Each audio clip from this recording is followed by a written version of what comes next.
যে অমুক তাৰিখে 2 তাৰিখে টকাটো সোমাব আপোনালোকে ৰেডি হৈ যাব মোবাইলত মেছেজ আহিব আৰু টকাটো সোমাই যাব কিন্তু টকাটো সোমোৱাৰ 7 দিন আগৰ পৰা ঘৰত আৰু গিৰিয়েকৰ লগত কাজিয়া পেচাল নকৰিব কোনো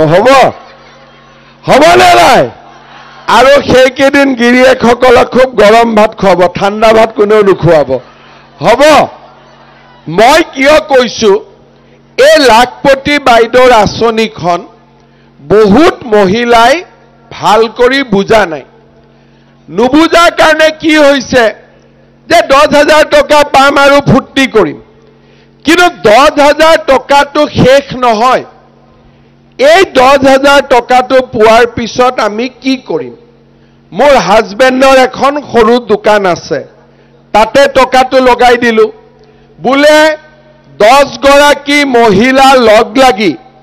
এটা সমবায় কৰিলো বা এটা আমি গোট খুলিলো 1 লাখ টকা দি আমি ব্যৱসায়